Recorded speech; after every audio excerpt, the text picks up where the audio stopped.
Hi everyone, আমি পৌশালী। আমি আগের ভিডিওটারই সেকেন্ড পার্ট নিয়ে চলে এসেছি। তোমরা দেখছিলে আমি কোথাও যাচ্ছিলাম, তো এবারে আমি তোমাদেরকে দেখিয়ে দিচ্ছি আমি কোথায় যাচ্ছি। দেখো, আমি চলে এসেছি ভদ্রেশ্বরে। ভদ্রেশ্বরে হচ্ছে যে আমার দাদুর বাড়ি, মাসির বাড়ি অ্যান্ড আমার দিদির বাড়ি।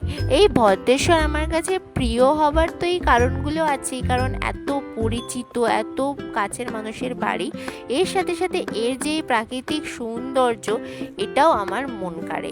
আর এর পাশাপাশি আমার এই ভদ্রেশ্বরে খুবই বিখ্যাত হচ্ছে ভদ্রেশ্বর নাথ।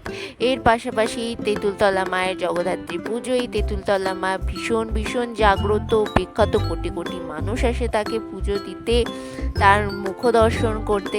এর পাশাপাশি সূর্যমুখীকে জল ভরা তালশাঁস মিষ্টি, উফ কি যে দারুণ খেতে, আর কি যে তার স্বাদ তোমাদেরকে বলে বোঝাতে পারবো না, এত সুন্দর খেতে। যারা যারা খেয়েছো তারা অবশ্যই কমেন্ট করো।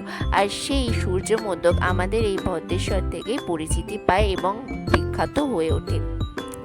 এরপরে তোমাদের বলি, আমি অ্যাকচুয়ালি এসেছি আমার সোনাবুয়ার বাড়ি। সোনাবুয়া হচ্ছে আমার মেজোমাসি। আমার মায়েরা 3 বোন, তার মধ্যেই হচ্ছে আমার মেজোমাসি, যাকে আমি সোনাবুয়া বলে ডাকি।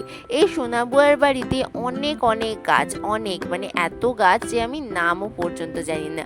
আর এত এত আম গাছ, সত্যি কথা বলতে না, গরম পড়লে আমাকে চিন্তা করতে হয় না, কারণ আমার মাসি আমাকে আম পাঠিয়ে দেয়। আর এই আমের মধ্যে সব থেকে ভালো হচ্ছে আলফানসো আম। কি সুন্দর খেতে, যারা যারা খেয়েছো অবশ্যই আমাকে কমেন্টে জানিও। এবার আমার দুপুরের খাওয়া দাওয়া করে আমি চলে এসেছি একটু বাগানে।